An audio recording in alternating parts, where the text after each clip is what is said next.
Assalamualaikum warahmatullahi wabarakatuh, saudara-saudaraku yang dikasih oleh Tuhan kita Allah. Jumpa lagi dengan hamba pendeta Abednego Orgoldian Simbolon, and welcome. Salam manusia merdeka, merdeka tanpa doktrin bapak-bapak pendeta. Oke, saudaraku yang dikasih oleh Tuhan kita Allah, di kesempatan yang cerah ini ya. Hari ini Saturday night, harusnya saya ini malam mingguan ya, tapi nggak apa-apa lah. Jadi di kesempatan yang berbahagia ini saya akan mengadakan interview debat atau debat lintas agama dengan Bang Rudianes sang debater, dengan jargonnya salam sang debater, berani bertanya, berani ditanya. Aku naikin langsung nih Bang Rudinya. Salam sang debater. Assalamualaikum. Salam. Waalaikumsalam. Selamat malam. Oke. Gimana? Udah teknisnya Bang Rudi? Sudah. Udah muncul di tempatku. Sudah. Udah live belum punya Bang Rudi? Sudah. Udah oke. Oke, bisa kita mulai? Boleh sekali.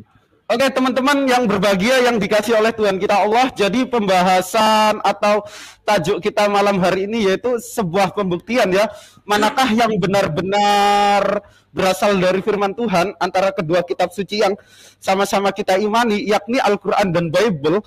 Di sini saya akan membuktikan bahwa Al-Quran itu benar-benar kitab suci yang berasal dari firman Tuhan. Begitu pula nanti ketika Bang Rudi memberikan sebuah pemaparan, Bang Rudi akan memaparkan hal tersebut. Tetapi di debat kali ini pastilah ada sanggahan. Karena kalau nggak ada sanggahan itu namanya bukan debat, tapi cipika-cipiki. Oke, sebagai mukadimah atau pembukaan pertama, saya akan memaparkan ya, kenapa Al-Quran ini bisa disebut firman Tuhan. Dan tentunya kenapa umat muslim ini mengimani bahwa Al-Quran itu firman Tuhan. Nah, sahabat-sahabatku yang dikasih oleh Tuhan kita Allah, pertama-tama kita ini harus tahu Al-Quran ini diturunkan Allah kepada siapa. Nah, tidak lain dan tidak bukan kepada Rasulullah Muhammad SAW, Rasulun Ummi, kepada Nabi yang ummi yang tidak dapat membaca tulis melalui perantara malaikat Jibrilnya. Nah, wahyu pertama yang diterima Nabi SAW yaitu waktu dia di Gua Hira, yaitu surat Al-Alaq ayat 1 sampai 6. Iqra bismi rabbikal ladzi khalaq. Khalaqal insana min alaq. Baca ya Muhammad, baca dengan menyebut nama Tuhanmu yang menciptakanmu dari seekor yang mirip lintah. Nah, dari wahyu pertama yang diterima Nabi SAW ini kita sangat takjub. Karena apa? Wahyu pertama yang diterima Rasulullah SAW yang pertama adalah instruksi kepada umatnya ini untuk membaca, untuk senantiasa belajar. Dan poin yang kedua, bahwa manusia ini menurut Allah diciptakan dari seekor yang mirip lintah.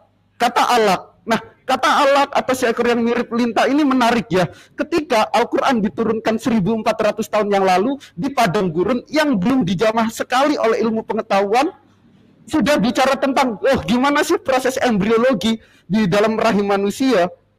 Tidak mungkin Nabi Muhammad ini mengetahui bahwa manusia di dalam rahimnya ini seperti seekor yang mirip lintah, karena dia Nabi yang ummi. Nah, terus di abad kontemporer ini ada seorang profesor yang bernama Profesor Dr. Keith Moore, seorang ahli embriologi, melakukan sebuah penelitian dan hipotesis di mana dia ketika meneliti sesuatu dengan fair, meneliti proses embriologi di dalam janin manusia, ternyata apa yang ada di dalam kandungan janin atau embrionya itu seperti seekor yang mirip lintah. Ketika Profesor Dr. Keith Moore menemukan sebuah penelitian itu, lalu ada seorang Muslim menyodorkan ayat Al-Quran, yakni wahyu pertama yang diterima Nabi SAW, yang dimana 1400 tahun yang lalu sudah membicarakan tentang sains modern. Profesor Dr. Keith Moore takjub. Karena apa? Ini tidak mungkin berasal dari Tuhan. Karena 1400 tahun yang lalu itu belum terjamah sesuatu yang modern. Apalagi di tanah Arab, di zaman jahiliyahnya. Tidak mungkin Nabi Muhammad bisa bicara sedemikian itu. Itu sebagai pembuktian bahwa Al-Quran itu berasal dan benar-benar firman Tuhan. Karena 1400 tahun yang lalu sudah membicarakan sesuatu saintifik yang diterima akal sehat dan dikonfirmasi oleh abad kontemporer ini. Lalu pembuktian apa lagi? Di dalam Al-Quran itu terhimpun beberapa aspek, yakni ada komitmen dari Allah, perintah, terus larangan, lalu terus nubuatan di masa depan, dan lain-lain. Nah, untuk membuktikan bahwa Al-Quran itu berasal dari firman Tuhan, kita harus lihat ayat-ayat yang termaktub di dalam Al-Quran, yakni isinya yang dimana di zaman modern ini bisa terkonfirmasi, yaitu tentang sains. Al-Anbiya ayat 30, Allah menegaskan bahwa langit dan bumi ini, galaksi, jagat raya, Bima Sakti, Andromeda, dan lain-lain, itu dulunya satu kesatuan yang padu, saudara-saudaraku. Lalu dipecahkan. Loh, Nabi Muhammad, kalau ini benar-benar dari Nabi Muhammad, bukan firman Tuhan, kok bisa Nabi yang umi mengarang hal yang mustahil itu hal yang wow? Tentu saja tidak, karena Nabi Muhammad dulu itu kegiatannya berdagang, jualan, mengembala kambing, berdagang. Tentu saja tidak. Nabi Muhammad tidak mungkin bicara tentang mukjizat, tentang sains yang sangat dahsyat itu. Nah, untuk membuktikan, lalu dari siapa? Tentunya dari Allah Ta'ala yang diwahyukan kepada Nabi Muhammad, sang khataman nabiyina, selama 22 tahun, menjelang 23 tahun. Loh, lalu abad 19, kita mundur 100 tahun ke belakang, ada seorang ilmuwan yang difabel, namanya Stephen Hawking. Dia mengutarakan sebuah, gimana sih jagat raya ini ada, yang dimana disebut teori Big Bang. Dulunya jagat raya ini, bumi, langit, galaksi, Andromeda, satu kesatuan yang utuh, lalu ya dipecahkan. Al-Anbiya ayat 30 sudah mengatakan hal itu.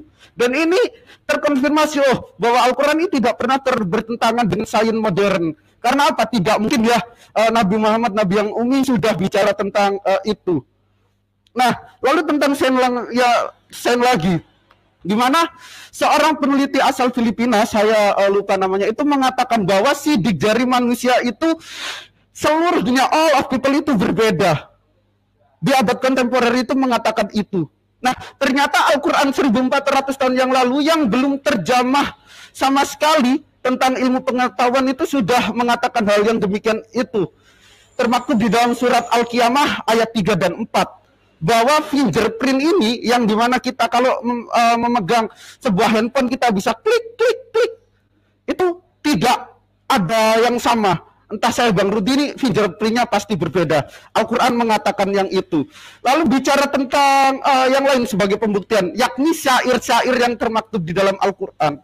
Ketika zaman Rasulullah Muhammad SAW di tanah Jazirah Arab itu banyak penyair-penyair hebat. Banyak penyair-penyair hebat dengan langgam yang luar biasa. Ketika Al-Quran turun kepada seorang nabi yang ummi, para penyair-penyair itu terkejut dan terngongok. Karena apa? Kehebatan-kehebatan syair Al-Quran itu tidak mungkin dihasilkan oleh seorang nabi yang ummi yang tidak bisa baca tulis. Sebagai contoh syair Al-Quran, Ar-Rahman 'allamal Qur'an, khalaqal insana 'allamahul bayan. Wadduha wallaili idza saja, ma wadda'aka rabbuka wa ma qala, sabbih isma rabbikal a'la alladzi khalaqa fasawwa.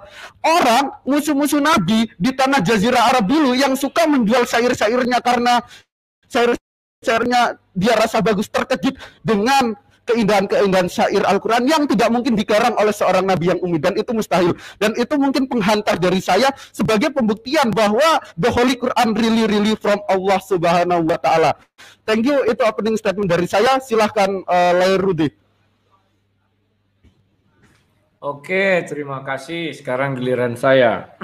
Kalau saya sederhana saja, bahwa saya mengatakan bahwa kitab suci yang kami imani berasal dari Tuhan, ya kan? Kenapa saya katakan demikian?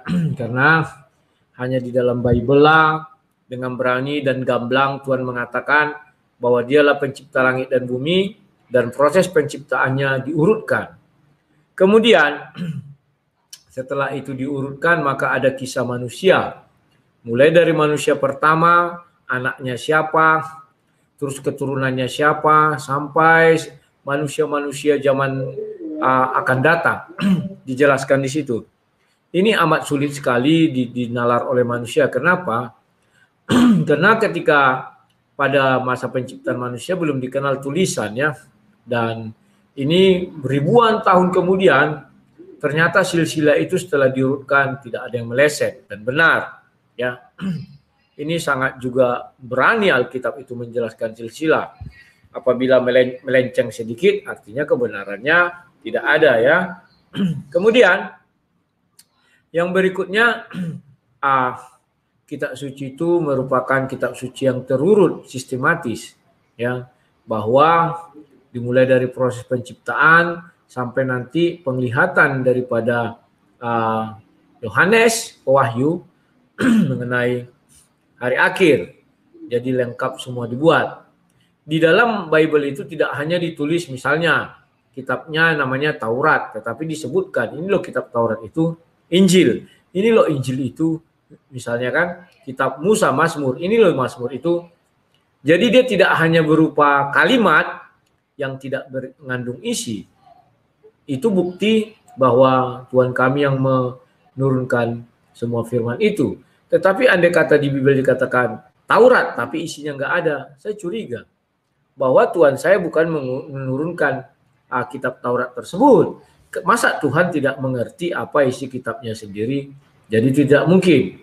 Dan mungkin Tuhan kami juga akan seperti pembelaan diri. Dia juga akan mengatakan bahwa kitab Taurat itu sudah diubah-ubah sehingga tidak ada di dalam Bible.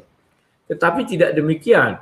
Kitab Taurat ada di dalam Bible, kitab Injil ada di dalam Bible. Itulah kitab yang maha sangat amat sempurna.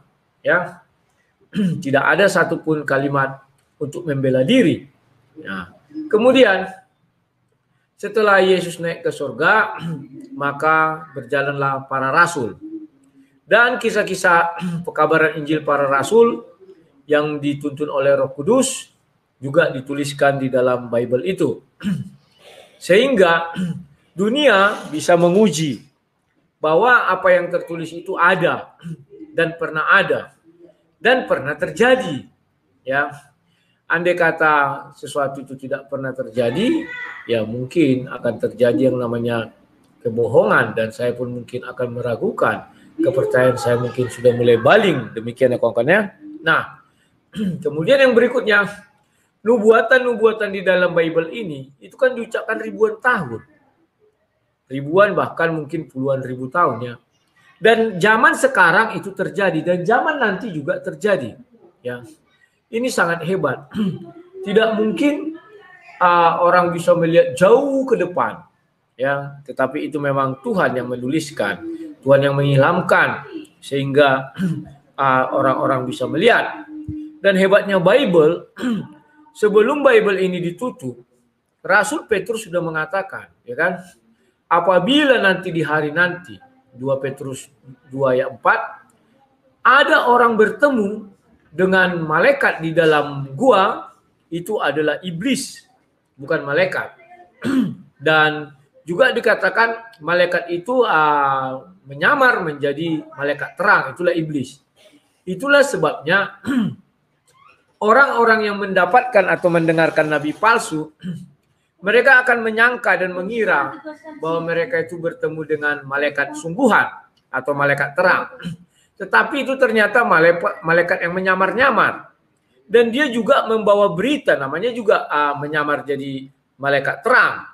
Seolah-olah ucapannya itu adalah berasal dari Tuhan dan itu adalah malaikat terang ya. Ternyata tidak. Dia adalah malaikat kegelapan dan dia adalah setan-setan atau iblis-iblis itu ya dan kawan-kawannya. Itulah hebatnya Bible. Jadi ratusan tahun sebelum ini terjadi sudah dinubuatkan ya bahwa akan datang nabi-nabi palsu katanya.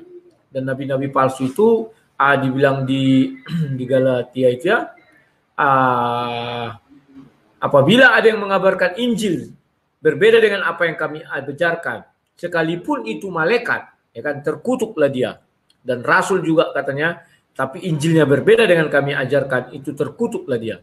Maka betul terkutuklah, malaikat itu terkutuk, dan rasul yang mengaku rasul itu juga terkutuk, sehingga dia mati kena racun. Ya, matinya tidak orang genah lah orang apa bilang, dia tidak mati secara terhormat ya. Jadi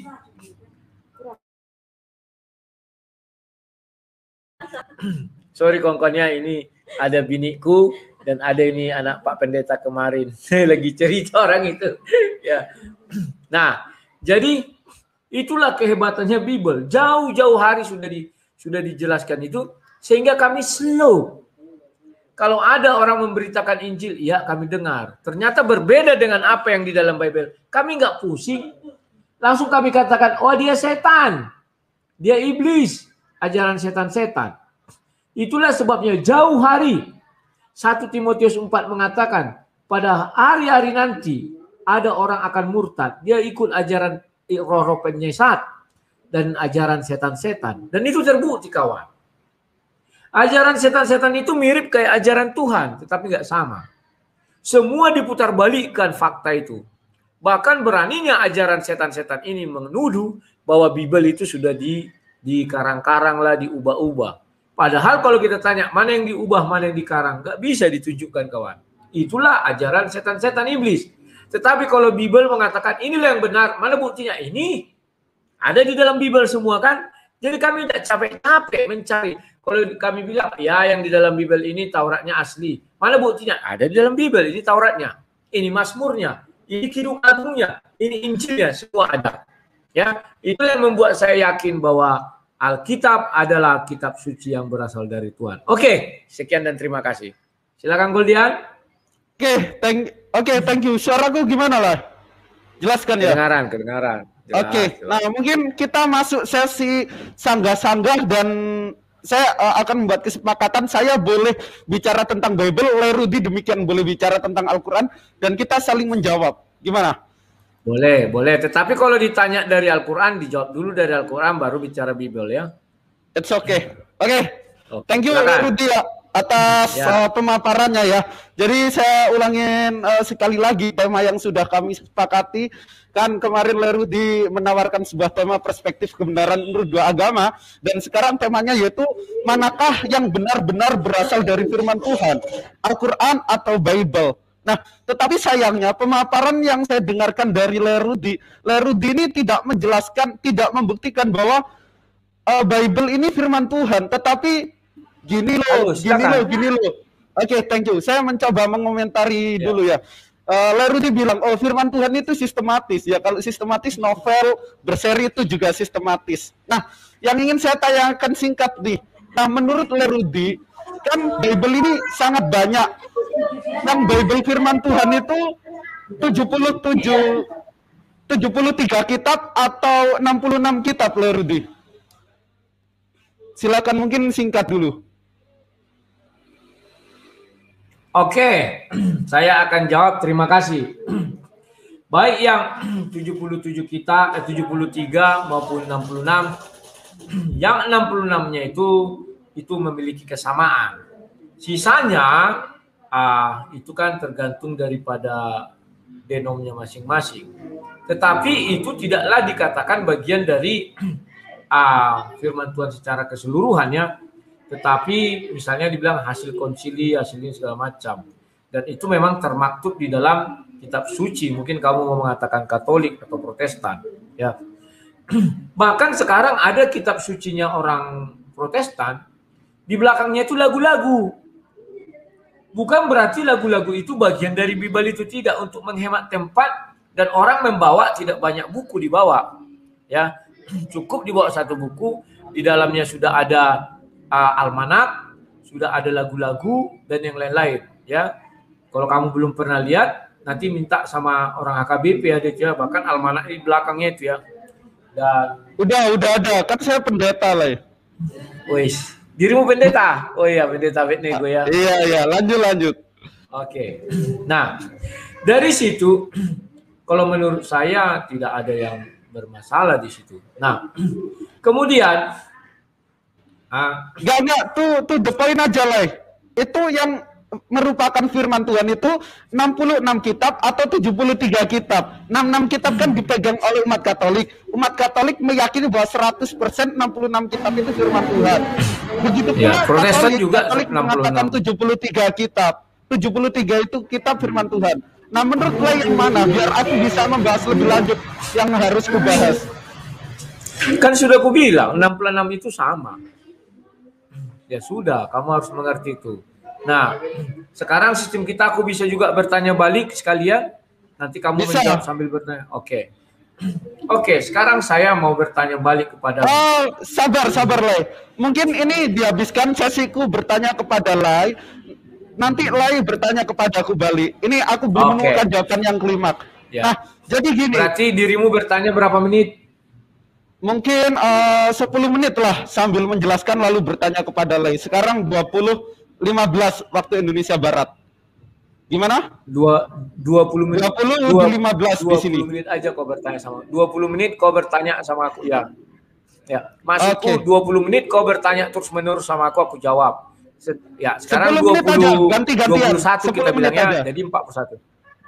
10 menit aja lah ganti-gantian. Gini kan masih tahu gini. Itu rame di rumah lah, tolong di mute dulu. Ada noise. Ya, silakan. Oke, nah kan maksud aku gini lah, kan yang kita bahas ini manakah kedua kitab suci ini, Al-Quran atau Bible yang merupakan firman Tuhan. Al-Quran jelas, kami umat muslim menganggap 114 itulah yang merupakan 100% firman Tuhan. Tadi di pemaparan ini sudah saya sebutkan. Nah, sedangkan Bible sendiri ini terbagi-bagi. Nah, saya harus membahas yang mana untuk menghadapi Lerudi. Tolong pilih satu yang itu benar-benar firman Tuhan, atau apakah yang 66 kitab atau 73 kitab atau yang 88 kitab seperti ortodok, biar saya bisa pas gitu panahan saya. Silakan Lay. Kalau 66 saya bahas yang 66 ya. Kalau 73 ya nanti saya bahas yang 73. Kamu kan sudah tahu bahwa saya dari tadi bilang 66. Oh, oke. Thank you. Oke, thank you. Jadi 73 kitab itu atau 7 kitab Katolik itu menurut Lerudi bukan firman Tuhan. Mohon maaf ya untuk saudara-saudaraku Katolik. Nah, saya tidak bilang begitu. Sebentar, saya tidak bilang begitu, Goldian. Kamu kan menyuruh saya memilih mana yang mau kita bahas. Saya bilang yang 66. Tidak ada saya bilang yang 7 bukan.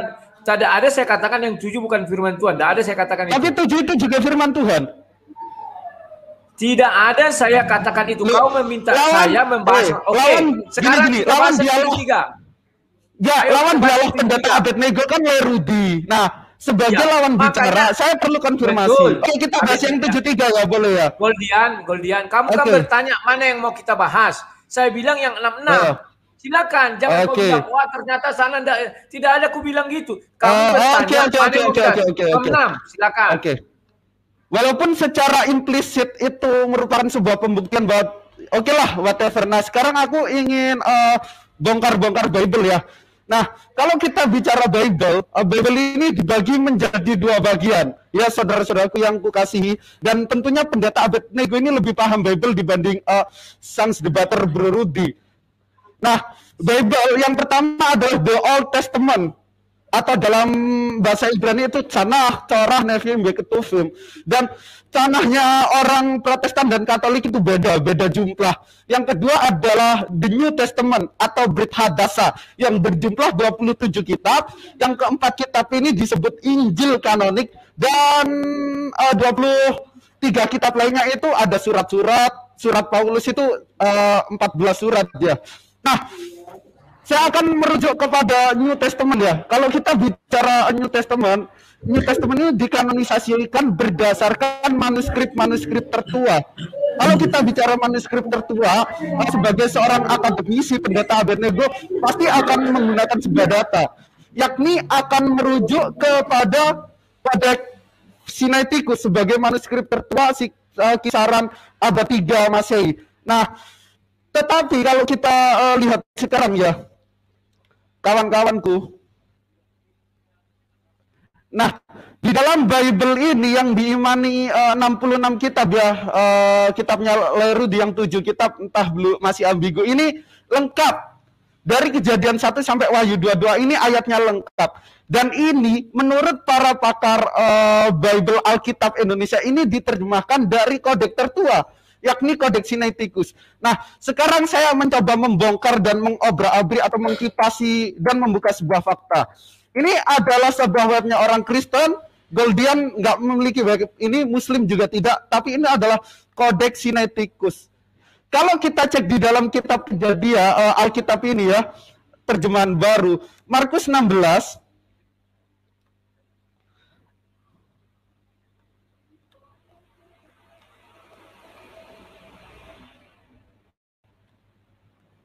nah, Markus 16 ini ayatnya lengkap, sahabat-sahabat, sampai ayat 20. Sedangkan di sini, di kodek tertua, ya, selain ini tidak ada kodek lagi. Ini ayatnya cuma sampai 8. Loh, Di mana ini 12 ayat? Dimakan kambing? Atau Roh Kudus yang mengilhami penulis Markus ini tidak bisa menjaga 12 ayat itu? Nah, lalu ini diterjemahkan dari mana? Itu pertanyaanku yang harus brother jawab. 12 ayat itu kemana? Nah, lalu yang kedua, ini di dalam 1 Timotius 3 ayat 16, mana ya nontonnya? Sabar. Nah, di sini 1 Timotius 3 ayat 16. Ya, ayatnya cuma berhenti di sini doang. Di estin. Ini ya, cuma ini doang, sepenggal. Tapi kalau kita cek di dalam sini 1 Timotius 3 ayat 16 ini ayatnya panjang. Padahal di kode tertua itu nggak ada loh. Dan ini sebuah hal yang lucu. Saya rasa Roh Kudus tidak mampu menjaga inerensi atau keterjagaan. Loh, ini panjang. Dan sesungguhnya agunglah rahasia ibadah kita. Dialah telah menyatakan dirinya dalam rupa manusia, dibenarkan dalam roh, dan lain sebagainya. Tetapi di kode tertua, ini cuma gini doang penggalan ayatnya. Mana tadi sudah saya tunjukkan. Cuma berhenti di estin doang.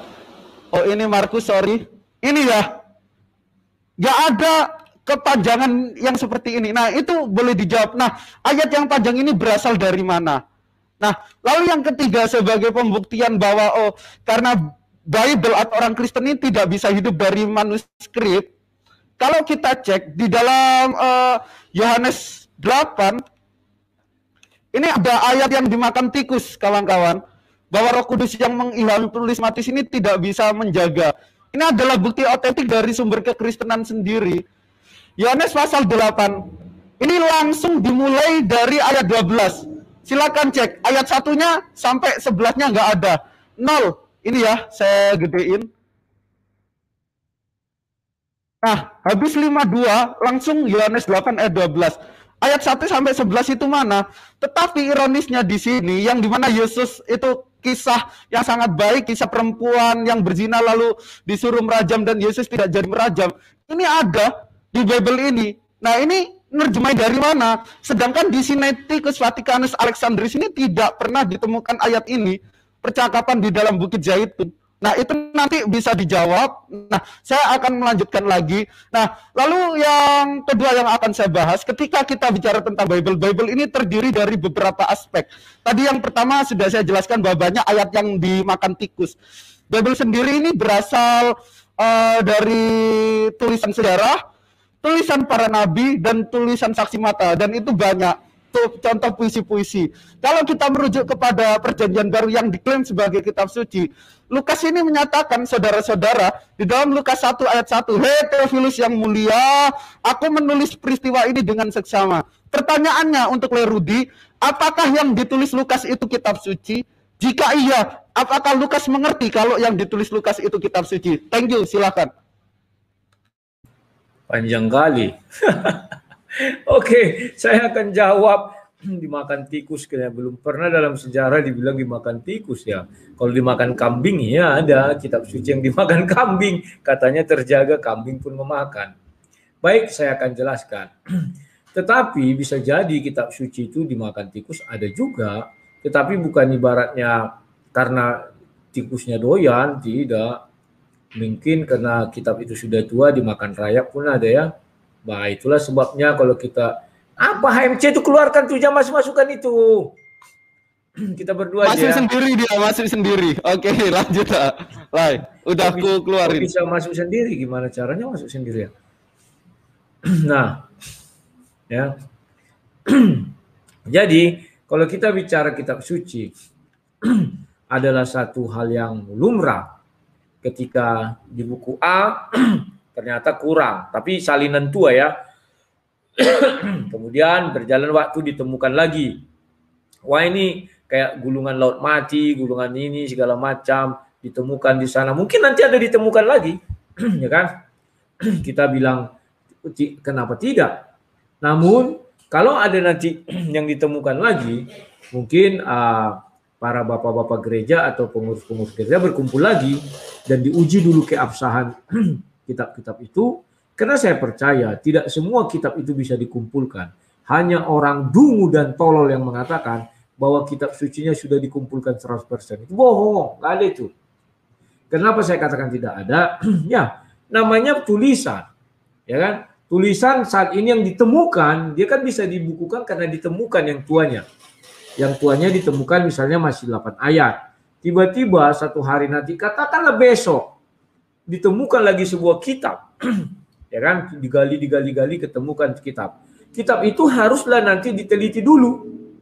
Jangan-jangan kitab itu tidak berasal dari zamannya, tetapi dari zaman katakanlah ketika orang sudah mulai terjadi teknologi dari abad-abad ke-6, maka mulai melenceng-lencengkan isi kitab suci, maka terjadilah yang namanya perbedaan-perbedaan itu. Bahkan kalau ada agama lain mengatakan mana yang benar, katanya kan, Injil yang terdapat di dalam Bible atau Injil yang terdapat di Al-Quran. Nah, itu juga menjadi dilema, ya kan? Seperti di Goldian bilang, mana yang benar, 66 atau 73? Sama juga itu. Mana yang benar, Injil di dalam Bible atau Injil yang di dalam Al-Quran? Kan demikian ya pokoknya. Nah, hal-hal seperti inilah kalau di dalam Bible sudah diantisipasi. Kami dalam diskusi ini saya tidak berbicara tentang sejarah atau penemuan kepurbakalaan, tetapi lebih kepada bicara intinya atau isinya. Kenapa itu dikatakan firman Tuhan, kenapa tidak ya? Nah, inilah hebatnya Bible. Coba nanti saya share screen dulu ya. Nah, ini. Coba kamu bagikan share screen saya itu, Goldian. Nah, ini di Galatia 1 ayat yang 8.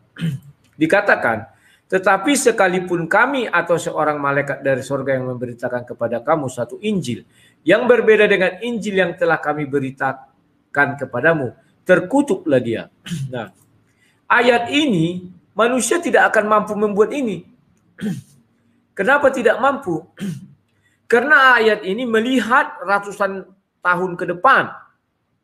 Apakah terbukti? Terbukti. Menurut Alkitab kami ini, saya menurut Alkitab ya, bahwa ditemukan satu Injil baru lagi. Injil apakah itu? Injil yang terdapat di dalam Al-Quran. Tetapi isi Injil itu berbeda dengan isi Injil yang ada di dalam Bible. Kan demikian. Apa perbedaannya? Di dalam Bible dijelaskan bahwa Yesus disalib, mati, dan dikuburkan, turun dalam kerajaan maut, bangkit, naik ke sorga, ya kan? Tetapi di Injil yang ada di dalam Al-Quran berbeda. Maka kalau kami tinjau dari sudut Bible ini, karena Bible lebih dahulu lahir, Bible lebih dahulu ada, Bible lebih dahulu dibukukan, ya kan? Bahkan setelah Bible dibukukan, Al-Quran belum ada. Maka sesuai ayat ini, maka terkutuklah orang-orang yang menuliskan itu, termasuk malaikat, termasuk nabi. Kan kami di situ kan Rasul Paulus dan kawan-kawan. Ya, hebat sekali dia kawan Bible ini, berani mengatakan itu, terkutuklah dia, ya kan? Dan hebatnya lagi, maaf ini Goldiannya, Bible mengatakan, dan apa namanya, orang Muslim mengakui bahwa Al-Quran itu disampaikan oleh malaikat. Hebatnya Bible di situ. Malaikat yang menyampaikan kepada Nabi Muhammad, bukan Tuhan langsung. Andai kata Allah langsung menyampaikan kepada Nabi Muhammad, maka ayat ini tidak masuk. Karena dikatakan di sana, sekalipun kami, atau sekalipun Rasul, atau seorang malaikat. Tapi kalau dibilang Tuhan, tidak masuk di sana. Tetapi hebatnya Bible ini sudah bisa dijangkaunya ratusan tahun ke depan bahwa akan ada malaikat dari sorga, mengaku dari sorga, ya, yang memberitakan kepada kamu satu Injil. Diberitakan Injil itu yang berbeda dengan Injil yang telah kami beritakan kepada kamu. Terkutuklah dia. Luar biasa Bible ini, ya Goldian. Jadi sekalipun kamu bilang menurut tikus-tikus yang kau bilang tadi juga dari sikus, saya bilang ya, saya tidak membahas dari situnya. Kenapa saya tidak membahas lagi dari situnya? Karena saya adalah orang yang sudah beriman bahwa itu sudah dikanon, Tidak mungkin saya terbitkan lagi kitab suci baru. Dan adalah sah jika terjadi sebuah peristiwa. Hari ini kitab suci itu berisi 10 ayat. Kemudian ribuan tahun kemudian ditemukan lagi kitab-kitab baru. Kan belum semua digali. Belum semua tanah itu dibuka. Itu adalah yang betul-betul dari Tuhan. Kalau yang enggak dari Tuhan, dalam sekejap bisa jadi penuh. Tidak ada lagi yang lain katanya. Itu satu kebohongan. Tidak mungkin tidak ada yang lain kalau betul-betul itu dituliskan. Ya, dan mengujinya sudah saya sebutkan tadi. Bahwa cara mengujinya itu enggak sulit. Buka ayatnya, buktikan benar enggak terjadi sekarang. Terbukti kawan. Jika ada yang memberitakan Injil berbeda dengan apa yang kami beritakan, terkutuklah dia. Dan betul terkutuk kawan. Ya. Ada kemarin yang di Bandung ya memberitakan Injil juga lain, terkutuk katanya ditangkap polisi dia. Ada juga yang memberitakan Injil lain, terkutuk, mati terracun dia. Terkutuk sekali. Matinya mengenaskannya karena dia sok-sok memberitakan Injil yang lain. Itulah sebabnya saya tidak berani memberitakan Injil yang lain. Oke, gue lihat itu jawabannya. Lanjut, silakan. Oke, thank you Lai ya. Jadi pembahasan kita sekali lagi saya ingatkan pembuktian dari dua kitab suci ini manakah yang benar-benar firman Tuhan.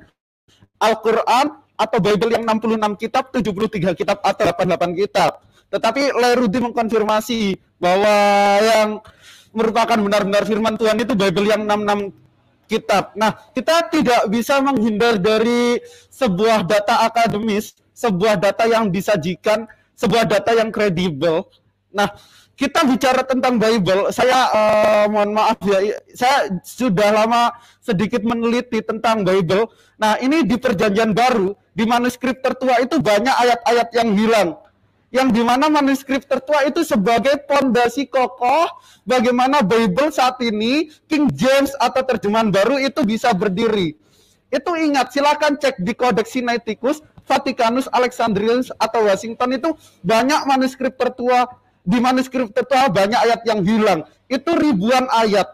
Sebagai contoh, kalau kita merujuk kepada manuskrip tertua, di dalam 1 Yohanes pasal 5 ayat 7 yang disebut koma Johanim, itu di King James sama di terjemahan baru dikatakan, and there are three bear witness in heaven, the Father, the Holy, the Son, and there are three are one. Sebab ada 3 kesaksian di dalam surga, yaitu Bapa, Firman, dan Roh Kudus, dan ketiganya adalah satu, dan there are three are one. Para pakar Bible, dokter biblical study dan profesor Bible kekristenan itu mengakui ternyata di dalam manuskrip tertua ayat itu tidak ada. Itu baru diselipkan di Textus Receptus pada abad 15. Jadi ada sebuah interpolasi, ada sebuah penambahan korupsi di dalam Bible itu. Apakah hal yang sedemikian itu bisa dikatakan sebagai firman Tuhan?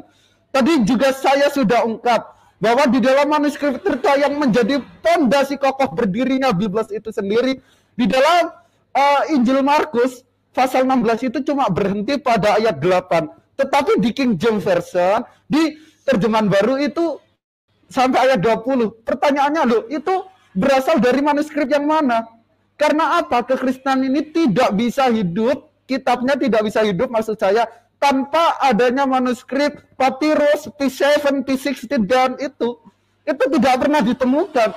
Dan lagi-lagi menurut para scholar kekristenan, ayat itu New Age baru saja ditambahkan sekitar abad 15. Lalu Matius 17 ayat 21 itu kosong, ayatnya hilang dimakan kambing. Lalu Matius 8 ayat 18 ayat 11 maksud saya itu di manuskrip tertua itu juga kosong. Dan sekali lagi pembahasan kita adalah pembuktian bahwa mana sih yang firman Tuhan. Nah, tapi Rudy belum sampai ke situ karena pendeta Abednego yakin pendeta Abednego lebih paham Bible dibanding Rudy. Nah, pertanyaan kedua, mungkin saya minta tolong bacakan sebuah ayat dari saya ya. Kan Bible ini merupakan kitab suci Rudy. Saya minta tolong bacakan sebuah ayat. Saya share screen. Wah. Ini tolong bacakan Yeskiel 1 sampai 3 Rudy di hadapan para penonton. Ini di live saya 600 yang tonton dan mungkin di Rudy tembus 1000. Tolong bacakan. Datanglah. Datanglah firman Tuhan aku banyak kali bicara. Datanglah firman Tuhan kepadaku. Hai anak manusia, ada 2 orang perempuan, anak dari satu ibu. Mereka bersundal di Mesir. Mereka bersundal pada masa mudanya. Di sana susunya dijama-jama dan dada keperawannya dipegang-pegang. Terus apa yang salah? Sekarang ayat 20 Lai. Saya minta tolong bacakan kitab suci Lai. Sebentar, Yeskiel ya, biar lebih gampang mataku nggak bisa melihat situ. Yeskiel berapa tadi? 23 ayat 20. Tadi 1 sampai 3 udah dibacakan. Yeskiel berapa? Yeskiel pasal 23 ayat 20. 23. Nah, ayat 20. Bentar ya. Ayat 20. Ia birahi kepada kawan-kawannya bersundal, yang auratnya seperti aurat keledai dan zakarnya seperti zakar kuda. Engkau menginginkan kemesuman masa mudamu, waktu orang Mesir memegang-megang dadamu dan menjama-jama susu kegadisanmu. Oleh sebab itu, hai Oholiba, beginilah firman Allah. Memang engkau sudah menjauhkan dirimu dari kekasih-kekasihmu. Oke, cukup Lai. Cukup. Tetapi sungguh aku akan menyuruh mereka bergerak melawan engkau. Aku akan membawa mereka melawan engkau dari sekitarmu. Terus apa lagi yang mau dijawab situ? Oke, thank you. Ya. Nah, saya harap ketika Lerudi membacakan ayat itu tidak ada anak Lerudi yang masih kecil atau di bawah 18 tahun yang di sekitar Lerudi. Karena ketika Lerudi membaca ayat itu, maka akan mengganggu psikis anak Le. Dan itu bukti menurut The Boss bahwa Bible ini berbahaya karena mengandung ayat-ayat pornografi. Nah, pertanyaan saya, apakah ayat pornografi itu disampaikan oleh Tuhan dan merupakan firman Tuhan? Silakan lah. Oke, terima kasih. Ya, ketika Tuhan berfirman, maka bahasa yang digunakan adalah bahasa asli. Ketika membilang payudara atau buah dada atau susu, ya itu artinya. Dan itu diterjemahkan ke dalam bahasa Indonesia. Orang Indonesia pun lain tidak mau membuat itu bahasa itu menjadi bahasa halus. Contohnya dikatakan buah dada atau yang sejenisnya. Kenapa? Kalau diperhalus artinya sudah terjadi yang namanya kontaminasi. Karena ketika Tuhan berfirman adalah sejujur-jujurnya, sebentuk-bentuknya. Karena pada zaman itu belum ada penghalus bahasa. Oke? Contoh, ketika Tuhan berbicara kepada Adam dan Hawa, engkau telanjang. Maka konotasi orang yang mendengar itu ada 2 jenis. Orang yang pertama yang otaknya memang kotor, dia langsung membayang telanjang itu bagaimana ya, kelaminnya begini, bukono, begini, bono. Tapi orang yang normal, dia tidak melihat ketelanjangannya itu secara detail, sampai kelamin-kelaminnya. Tetapi di otak dia bahwa mereka tidak berbusana, titik. Nah, sekarang tolong kau share screen Yeskiel 23 tadi, biar aku jelaskan kepada kamu. Ya. Oke. Nanti kita lihat kamu golongan orang yang mana. Apakah orang yang memang di kepalamu isinya kekotoran, atau orang yang satu lagi, ya memang telanjang hanya mengerti bahwa itu adalah tidak berbusana. Ya, punyaku udah aku share screen. Punya Lai. Oke. Iya dong. Sorry. Kan lebih gampang. Ya, oke. Datanglah firman Tuhan kepadaku, hai anak manusia, ada 2 orang perempuan, anak dari satu ibu. Mereka bersundal di Mesir, mereka bersundal pada masa mudanya. Di sana susunya dijama-jama dan dada keperawanannya dipegang-pegang. Nama orang yang tertua ialah Ohola dan nama adiknya adalah Oholiba. Mereka aku punya dan mereka melahirkan anak laki-laki dan perempuan. Mengenai nama-nama mereka, Ohola maupun ialah Samaria. Dan Oholiba ialah Yerusalem. Artinya ini sebuah perumpamaan. Paham ya? Yang satu adalah Samaria, yang satu adalah Yerusalem. Ya. Paham ya? Tuhan mengatakan perzinahan di sini adalah apa? Siapa yang menyembah Tuhan tiba-tiba dia menyembah juga Allah orang lain, itu namanya zina bagi Tuhan. Jadi ayat ini menjelaskan perzinahan bukan oleh individu, tetapi oleh satu kaum, atau satu suku, atau satu bangsa, atau satu daerah, Samaria dan Yerusalem. Paham ya? Bukan individu. Maka saya bilang tadi, kamu tergolong orang yang mana?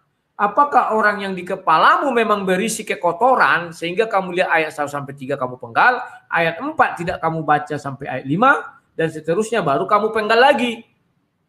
Inilah yang dikatakan oleh Alkitab bahwa malaikat terang menyamar. Ya. Itu iblis. Masuk dia ke dalam hati orang-orang itu yang dibukakannya ayat 1 sampai 3. Karena dia ingin mematahkan bahwa itu bukan dari Tuhan. Justru ayat 1 sampai 3 itu dari Tuhan. Karena Tuhan dia yang pencipta segalanya. Suka-suka dia berfirman mau ngapain? Suka-suka dia. Mau dia dibilang buah zakar seperti keledai, siapa yang melarang? Tuhan. Dan dia tidak akan menggunakan EYD. Kalau di Indonesia kan EYD 1972. Karena bahasa saat itu belum mengenal grammar lah, sintaks ini segala macam. Tidak ada itu. Belum ada. Jadi bahasa dasar itulah yang diucapkan. Dan Lai pun menerjemahkan menggunakan bahasa dasar. Tidak menggunakan yang namanya bahasa-bahasa yang sudah diperhalus ya, menggunakan gaya bahasa. Enggak. Ya, itu sangat berbeda sekali. Nah, jadi jelas bahwa di situ intinya adalah otak kita yang kotor, kita potong ayat itu demi memuluskan atau menjatuhkan kitab suci ini.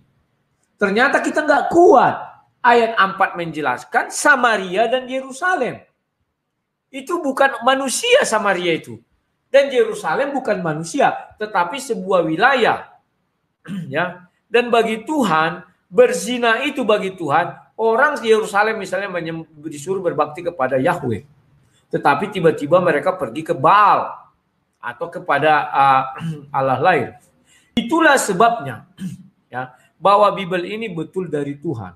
Tidak akan pernah dikatakan Musa menyembah Tuhan orang Arab. Nggak akan ada itu. Buka seluruh kitab suci Taurat itu. Tak akan ada sedikit pun Musa mengatakan, ya Allah SWT. Tak ada itu. Itu Bible hebatnya. Sudah digariskannya. Agar nanti yang disembah Musa Tuhan orang mana lah?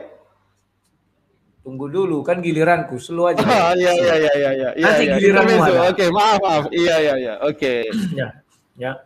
Jadi Alkitab itu sudah menggariskan bahwa Tuhan yang kalian sembah adalah Tuhan Abraham, Ishak, dan Yakub. Itu difirmankan kepada Musa, hai Musa, aku adalah aku. Aku adalah Tuhannya Abraham, Ishak, dan Yakub. Sehingga orang Yahudi tidak akan pernah mendengar akulah Tuhannya Abraham, Ismail, Kedar. Tak ada itu. Buka di Bible itu tak sebutkan. Tidak ada satu kalimat pun di dalam itu dikatakan akulah Allah Abraham, Ismail, Kedar atau Nebayot. Tak ada, enggak ada. Kenapa? Tuhan tahu akan terjadi perselisihan. Ini hebatnya Bible ini. Maka dia membuat sebuah garis. Ini loh garisku. Itulah sebabnya. Baik di Bible maupun di Al-Quran. Tidak sedetik pun Allah SWT yang dalam Al-Quran. Atau Yahweh yang di dalam Bible atau Elohim. Berada di tengah-tengah umatnya Ismail. Tidak ada sedikit pun itu. Tak ada. Sekalipun dia benci terhadap Israel. Dia tetap hadir di sana di tengah-tengah itu. Membimbing bangsa itu. Menjaga bangsa itu. Mengawal bangsa itu. Bahkan menghukum bangsa itu. Itu hebatnya. Kalau kita mau bicara, ya Al-Quran harus berani dong. Mengatakan ada garis keturunan Ismail yang didatangi Allah SWT dan diam di antara mereka.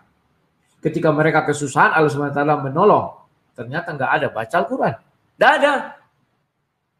Nabi Muhammad lah keturunan daripada Ismail, katanya. Oke, itu yang bisa saya jelaskan. Silakan Goldian kalau ada sanggahan lagi. Oke, mungkin terakhir itu tadi belum dijawab. Yang tadi sebenarnya saya menanggapin sedikit ya. Yeskiel 23 itu tidak bicara tentang perumpamaan, tetapi sejarah yang diceritakan Elohim atau Yahweh Tuhan lain dengan bahasa yang sungguh wow. And I don't care about this. Dan otakku coba ngiang-ngiang ya, itu bukan sebuah perumpamaan. Oke. Share screen lagi. It's okay. Oke. Saya jelaskan lagi ya biar kamu paham. Tinggal share screen aja gambarku. Punya aku aja, sabar. Lihat aja di bawah. Enggak, punya aku aja ya. Biar kita fair. Ya. Di sini dikatakan, aduh, tanganku. Oke, gua baca. Ayat 4, sebentar aku dulu. Ayat 4 sudah dijelaskan, Ohola ialah Samaria, Oholiba ialah Yerusalem. Artinya ini perumpamaannya. Dan Ohola berzina sedangkan ia aku punya. Ya, ia sangat birahi kepada kekasih-kekasihnya, kepada orang Asyur, pahlawan-pahlawan perang. Ya, berpakaian kain ungu tua, bupati-bupati, penguasa-penguasa, semuanya pemuda yang ganteng, pasukan kuda.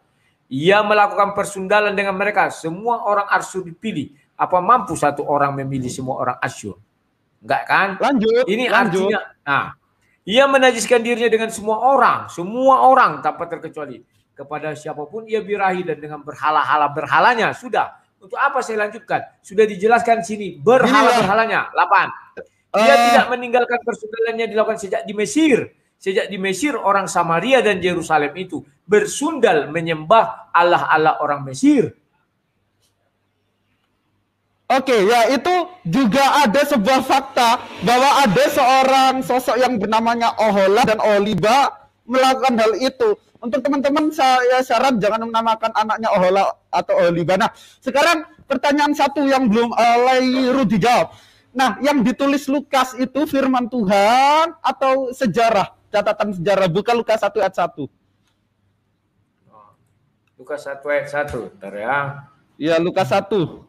Di Mukodimah. Oke, sekarang saya jawab dulu sebentar. Kalau kau mau melihat Ohala Ohila itu apakah asli atau tidak, kau cari siapa nama bapaknya. Kalau kau bisa menemukan nama bapaknya, bagus. Karena kalau di dalam Bible itu, kalau memang itu asli, disebutkan nama bapaknya. Bentar ya. Lukas berapa? Lukas 1 awal itu kan Lukas menjelaskan kenapa dirinya. Nah, yang ditulis Lukas itu firman Tuhan atau apa itu? Silahkan. Ya. Maka kalau kamu tanya kepada saya apa isi Bible, kan itu isi Bible itu namanya. Saya dari dulu tidak berubah sampai sekarang, selalu mengatakan Bible berisi firman Tuhan dan kisah manusia yang mengikutinya. Paham ya? Oke. Di dalam Bible itu firman Tuhan ada dan manusia mengikutinya. Ke Lukas saja yang ditulis Lukas itu apa? To the point aja, firman Tuhan atau apa itu? Lukas 1. Iya, kamu harus tahu dulu dasar saya berbicara. Sudah? Iya, baru kalau pendeta Abednego paham Bible ya. Enggak, Abednego enggak paham. Apalagi dia. Silakan share screen. Ya, share screen Lukas 1. Oke, punya Lai atau punya aku nih? Bebas, punya aku aja lah langsung. Sudah aku buka. Oke. Ya. Nah, yang mau kutanyakan di sini, yang mana yang bukan firman Tuhan? Kutanya. Lukas 1 ayat 1, Lukas 1 paling awal. Lukas ya, 1 itu kan ayat Lukas 1. memberikan sebuah penghantar. Ya. Theophilus yang mulia, banyak orang telah berusaha menyusun satu berita tentang peristiwa-peristiwa yang telah terjadi di antara kita. Sudah. Maka kau masukkan definisi yang Oke. Belum sampai ayat 5 lah biar kita tahu. Ya. Seperti yang disampaikan kepada kita oleh mereka yang dari semula adalah saksi mata dalam pelayanan firman. Karena itu setelah aku menyelidiki segala peristiwa itu dengan seksama dari asal mulanya, aku mengambil keputusan untuk membukukannya dengan teratur bagimu. Supaya engkau dapat tunggu dulu. Supaya engkau dapat mengetahui bahwa segala sesuatu yang diajarkan kepadamu sungguh benar. Pada zaman Herodes, Raja Yuda adalah seorang imam yang bernama Zakaria dari rombongan Abia. Istrinya juga berasal dari keturunan Harun bernama Elizabeth. Terus yang kau tanyakan apa? Nah, ayat 3 itu yang dibukukan Lukas, yang ditulis Lukas itu firman Tuhan atau apa, Lai? Kamu ingat definisi yang saya bilang di awal? Kalau kamu tanya saya, apa definisi Bible itu? Apa isi Bible itu? Dari dulu saya tidak berubah. Bible itu berisi firman Tuhan dan kisah manusia yang mengikutinya. Maka yang kau baca itu adalah kisah. Loh, yang ditulis Lukas itu apa? Antara firman Tuhan dan sejarah dan kisah manusia itu dua aspek yang berbeda. Aku ingin jawaban yang to the point, kan pertanyaanku singkat. Sebentar. Tidak bisa terlepas firman Tuhan itu dari kisah manusia yang mengikutinya. Gak bisa. Adalah satu kebohongan. Kau jangan jawab dulu, aku menjelaskan. satu kebohongan jika Bible itu isinya 100% firman Tuhan. Bohong. Kenapa katakan bohong? Karena tidak ada kisah yang mengikutinya. Yang benar itu adalah firman Tuhan berfirman. Contoh di Taman Eden. Apabila engkau memakannya, engkau akan mati. Itu firman Tuhan. Kemudian ada kisah manusia yang mengikutinya. Kisahnya apa? Datang si iblis. Ya, datang manusia, digoda iblis. Itu kisahnya. Ikut terus dia. Sehingga ada percakapan iblis di dalamnya, ada percakapan si Hawa di dalamnya, ada percakapan si Adam di dalamnya. Paham ya? Dan itu berlanjut terus. Ya. To the point aja yang ditulis Lukas di Injil Lukas ayat 1, Injil Lukas pasal 1 ayat 3 itu apa? Lukas kan memberi sebuah penekanan loh. Ini gue lagi apa? Itu yang ditulis Lukas itu apa? Firman Tuhan atau sejarah? Misal nih Goldian hidup di zaman Lukas, lalu aku menulis hal yang seperti Lukas, itu tulisanku itu apa yang aku tulis lah? Firman Tuhan atau apa? Penonton ini rindu ini dia aku 700 penonton dan delay 1000 penonton. Ya. Jutaan di luar sana. Iya, ingin dengar jawaban lah. Iya. Ya. Aku kan sudah jawab. Mana yang enggak kamu ngerti? Apa? Itu urusanmu. Bahwa Alkitab berisi firman Tuhan dan kisah manusia yang mengikutinya. Jadi kalau Lukas lah. Kan sudah ku jawab. Iya, apa yang ditulis Lukas? Firman Tuhan apa yang penelitikan? Lo belum dijawab, penonton gak bodoh di sini loh. Yang ditulis kisah manusia apa? Yang mengikutinya. Kisah manusia yang mengikuti. Ya betul. Bukan firman Tuhan berarti.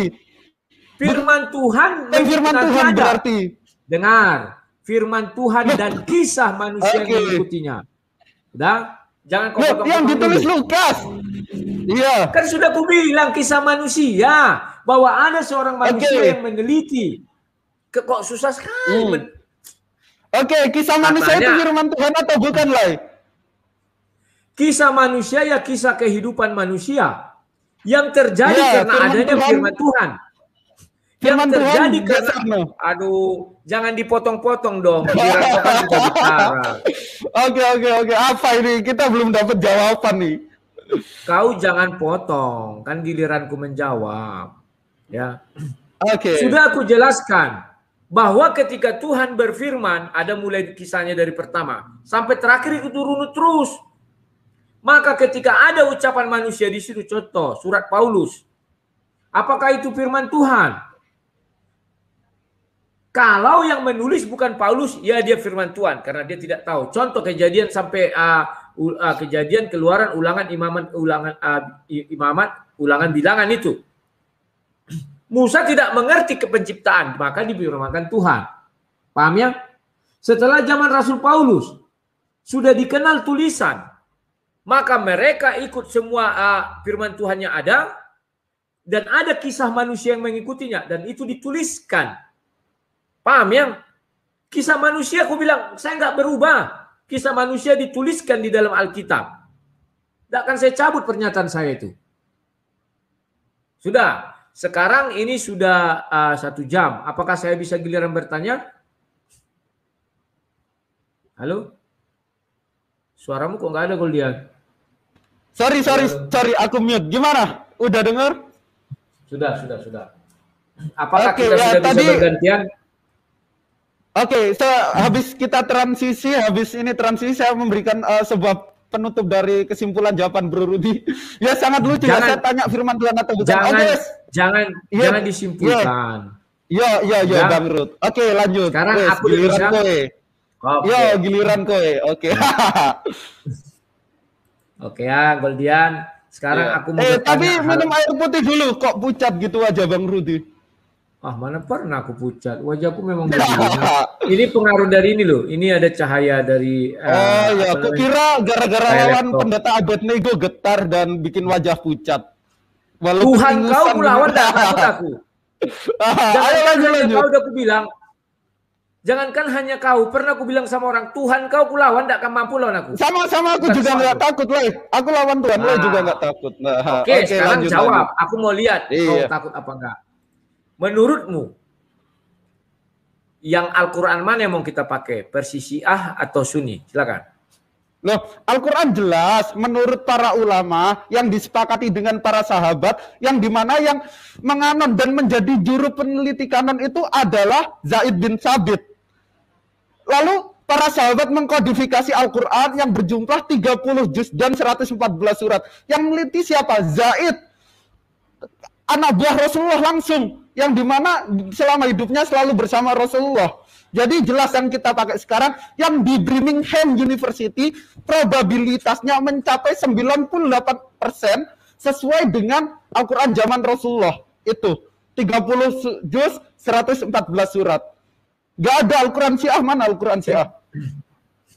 Saya nggak tanya itu, yang saya tanya yang mau kita pakai itu mazhabnya Syiah atau Sunni, silakan. Saya nggak tanya Birmingham. Ya, mazhab itu apa? Mazhab itu apa? Kitab sucimu yang sudah dibukukan itulah. Ya emang kitab sucinya Syiah apa lah? Kitab sucinya Syiah apa? Aku belum tahu kitab sucinya Syiah. Kalau Bible kan jelas 73 dan 66. Karena kau belum tahu, aku buka. Iya, kitab sucinya Syiah apa? Ya. Mana nih? Ini juga bukan ku dapat dari orang Kristen. Itu di share dulu, share screen. Saya tidak dapat, ini bukan saya yang membuat ini ya. Maka ada yang bertanya begini, Al-Quran besarin dikit, Boy. Besarin dikit. Oh, tunggu. Control plus. Di sini kecil banget. Oke. Ya. Dia bertanya begini, apakah Al-Quran Syiah itu berbeda dengan Al-Quran kita? Saya sering mendengar Syiah punya Al-Quran sendiri. Apa benar demikian, Trims? Jawabnya, Bismillah wassalatu wassalatu. Apa ini? Kau bacalah, aku kurang paham. Ada 3 keyakinan mendasar Syiah tentang kitab suci Al-Quran. 1. Mereka meyakini bahwa Al-Quran yang dipegang kaum muslim telah disimpangkan oleh para sahabat. Sehingga tidak semua ayat Al-Quran masih otentik. Beberapa ayat telah diubah dan sebagian besar dibuang para sahabat. Karena itu mereka mengakui sebagian Al-Quran yang dipegang kaum muslimin. Ushul Al-Kafi Al-Kulaini 241. 2. Syiah memiliki Al-Quran Persi lain yang tidak ada dalam Al-Quran yang beredar di tengah-tengah muslim. Jumlah ayatnya 17.000. Ada 2 keterangan yang mereka sampaikan. 1. Al-Quran itu langsung diturunkan kepada Fatimah. 2. Al-Quran itu diturunkan melalui Nabi Muhammad SAW. Kemudian beliau berikan hanya kepada Fatimah. Ushul Kafi Al-Kulaini 2-634. Dan keterangan Yasir Habib musuh sahabat. 3. Jibril itu salah sasaran. Seharusnya disampaikan kepada Ali bin Abi Thalib, namun disampaikan kepada Muhammad sallallahu alaihi wasallam. Sedangkan Al-Quran ini tidak otentik karena tidak melalui jalur Ali radhiyallahu anhu. Hanya saja keyakinan ini hanya dimiliki sekelompok Syiah yang gulu. Anisul Wahid. Ini. Jadi itu data yang mana dia si Goldian? Halo Goldian? Ya. Halo. Itu yang saya ambil. Iya. Tunggu dulu. Itu data itu yang bisa saya share sama kamu mengenai perbedaan itu. Kamu harus tentukan Sunni apa Syiah. Ya. Kalau kamu Sunni katakan Sunni, kalau kamu Syiah katakan Syiah. Pasti itu kamu pilih. Tidak mungkin kau katakan dua-duanya benar, tidak mungkin. Silakan. Oke, thank you lah ya. Ya sebelumnya aku mau mengkritik sumber yang disampaikan Le, itu artikel lebih jelas ya. Sedangkan aku dari tadi menyampaikan sesuatu itu tidak berdasarkan artikel, tetapi berdasarkan web yang autentik. Tadi kode itu bukan artikel. Nah, dan di artikel itu tidak mencantumkan sumber sama sekali. Bagaimana aku bisa mempercayai artikel itu? Kalau kata Allah, ketika kau menerima berita dari orang kafir atau orang fasik, maka kau harus tabayun, yaitu meng-cross check. Sedangkan aku tidak lihat sumbernya ini dari mana, cuma artikel. Misal aku nulis ya, ini aku besok nulis bahwa Bible itu 90% bukan firman Tuhan semua, lalu ku jabarin dengan pemaparan yang sangat indah. Sebentar. Saya tidak perlu panjang lebar menjelaskannya. Tinggal kau tentukan kau pakai yang Sunni apa Syiah. Itu aja dulu. Ya datanya mana? Kalau ada Al-Quran Sunni, ada Al-Quran Syiah. Tadi sudah ku kasih data. Itu sumbernya itu ada loh. Kan sudah kubacakan. Itu artikel. Sebentar. Kalau aku bikin besok ya gini. Sumbernya sudah ada. Ushul Kafi Al-Kaulani. Halaman 2 garis miring 6, buku 2 mungkin 634. di keterangan Yasir Habib musuh sahabat. Meskipun dia musuh, saya tanya kau pakai yang mana? Apakah Sunni, apakah Syiah? Tentukan saja aliranmu apa. Susah sekali. Kayak saya tadi langsung saya tentukan. Harus berimbang dong. Oke, tapi aku tidak begitu tertarik membahas sebuah artikel ya, karena artikel itu tidak bisa divalidasi ke akademisiannya.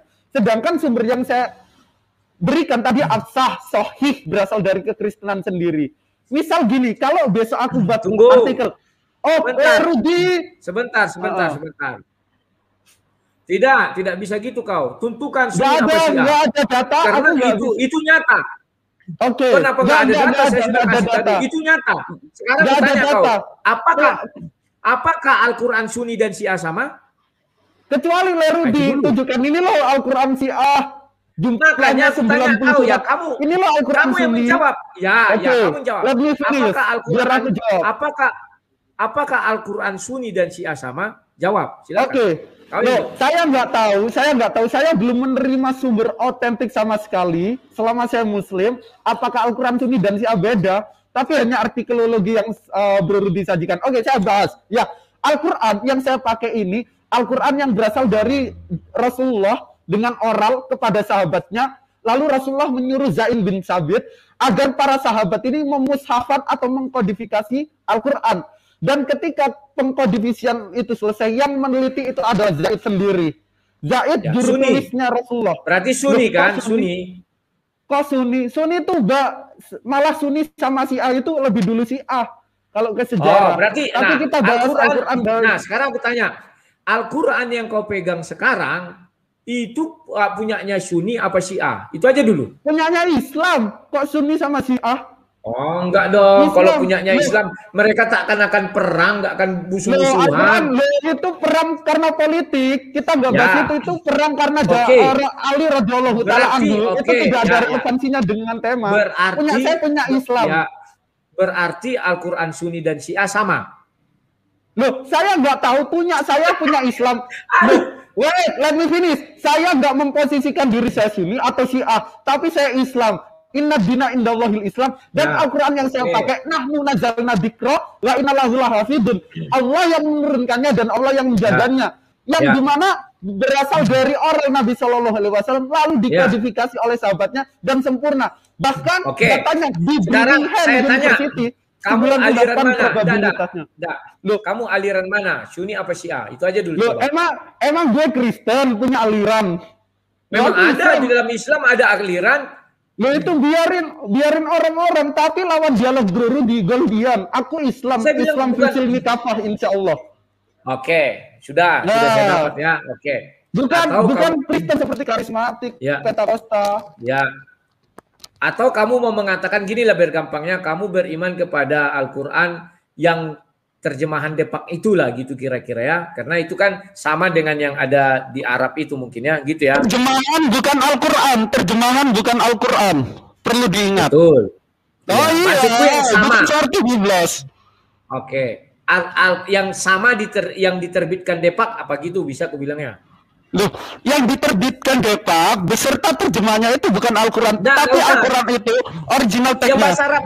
Yang bahasa Arabnya aja, nggak usah. Yang bahasa Arabnya yang dikodifikasi sekarang, yang dimana di penelitian Birmingham University probabilitasnya kesamaan dengan mushaf zaman Nabi Shallallahu Alaihi Wasallam itu 98%. Itu yang kami pegang dan itu yang kami imani. Sami'na wa ta'na. Kami dengar, kami melakukan karena Allah berkata, nahnu nazzalna dzikra wa inna lahu lahafidun. Allah memiliki kemampuan untuk menjaga Al-Quran, bukan seperti Bible yang banyak ayat dimakan tikus. Oke. Sekarang apakah Allahmu tidak menurunkan Taurat, Injil dan Zabur sehingga tidak mampu menjaganya? Pertanyaannya ada hubungannya dengan tema nggak? Kita membahas dua kitab suci Al-Quran dan Bible. Ada dong. Saya ingin meneliti apakah Taurat, Injil dan Zabur yang diturunkan Allah SWT itu benar dari Tuhan. Kenapa Allahmu tidak mampu menjaga Taurat, Injil dan Zabur? Coba jelaskan. Oke, sekarang pertanyaan balik ini, jawaban sekaligus pertanyaan balik. Taurat itu ada nggak di dalam Al-Quran? Kok kamu bertanya kepada saya ya? Iya, ya emang pertanyaan karena pertanyaan Rudi itu mengundang sebuah pertanyaan. Ya, aku jawab. Dan jawabannya harus bertanya. Ya, di dalam Al-Quran ada tertulis bahwa Allah SWT menurunkan Taurat, Zabur, dan Injil. Oke. Halo? Live? Ya, halo. Sudah aku jawab. Oh iya. Oke, ya. Di dalam Al-Quran cuma menjelaskan bahwa Allah itu pernah menurunkan Injil dan Torah.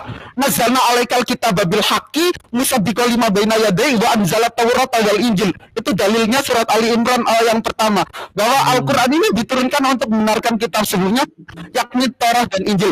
Dan Al-Quran itu kami percaya sebagai the last and final testament, sebagai perjanjian akhir yang disampaikan Allah. Saya belum. Karena pertanyaan saya belum kamu jawab. Pertanyaan saya belum kamu jawab. Biar saya jawab secara komprehensif. Mengapa Allah SWT tidak bisa menjawab Taurat dan Injil? Kamu kan bertanya kepada saya, apakah ada? Ada. Terus jawablah yang Iya. Jangan lari-lari. Rudi ketika bertanya harus mendengarkan jawaban saya. Ya, Al-Quran itu sebuah kitab suci yang berdiri sendiri, tanpa bantuan perjanjian baru, tanpa bantuan kitab tanah, tanpa bantuan kitab-kitab purna. Al-Quran berdiri sendiri, langsung dari Allah diturunkan kepada Nabi Muhammad melalui perantara malaikat Jibril. Itu tadi tentang Torah dan Injil. Ya, Allah menurunkan Torah, yaitu firman Allah yang disampaikan kepada Nabi Musa. Lalu Nabi Musa itu menyampaikan kepada Bani Israel. Lalu saya kasih pengajaran sedikit. Torah itu dibagi menjadi dua. Yang pertama Torah Sebiktah dan Torah Sebalbeh. Pasti Rudi nggak tahu dan nggak mungkin tahu. Di dalam Al-Quran tidak ada itu. Sabar, let me finish. Al-Quran. Ya, silakan. Begini minta penjelasan. Iya. Sebentar. Kau jangan menjelaskan yang tidak ada di kitab. Sebentar. Kau jangan menjelaskan yang tidak ada di kitab sucimu. Di dalam Al-Quran dikatakan hanya Taurat saja. Taurat, Zabur, dan Injil. Kemana? Kenapa tidak bisa dijaga Allah SWT? Aku mau lihat apa benar dia Allah SWT menurunkan.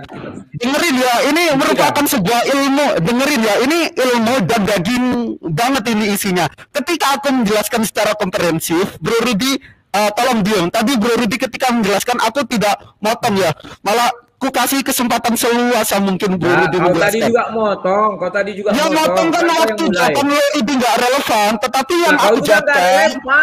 Aku yang jawab secara sistematis. Kau Sunni apa Syiah nggak mau kau jawab? Aku bukan Sunni, bukan Syiah. Aku Islam. Allah mengatakan inna dina indallahil Islam, bukan inna dina indallahil Sunni. Tadi kau memaksa aku menjawab. Emang Kristen mempercayai itu.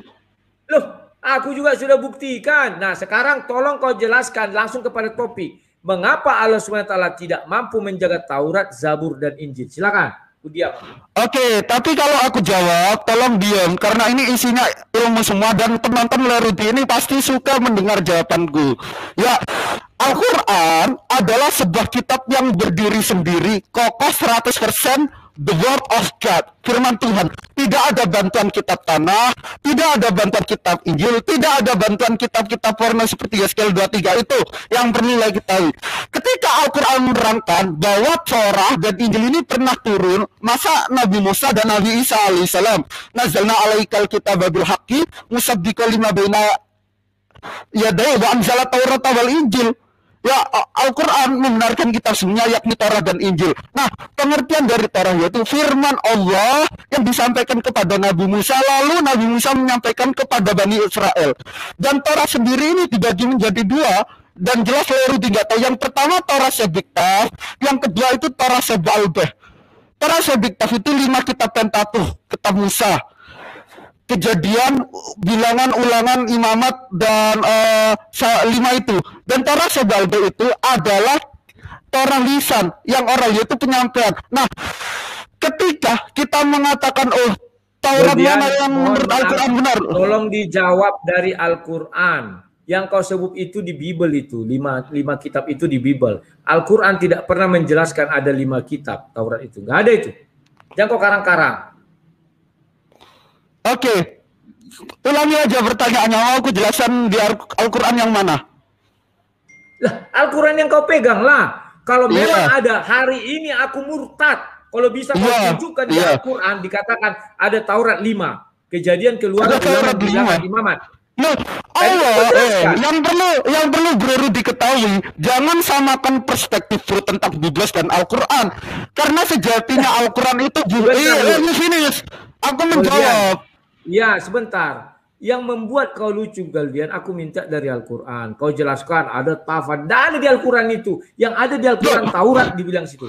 Kalau kau mampu menjelaskan bahwa Taurat ada 5. Sebentar. Fakta dari mana? Di Al-Quran tidak tertulis. Ya kan betul kalau bicara sesuai dengan fakta. Tunjukkan ayatnya. Boleh aku lihat ada 5 itu. Tunjukkan dulu ayatnya. Al-Quran bukan.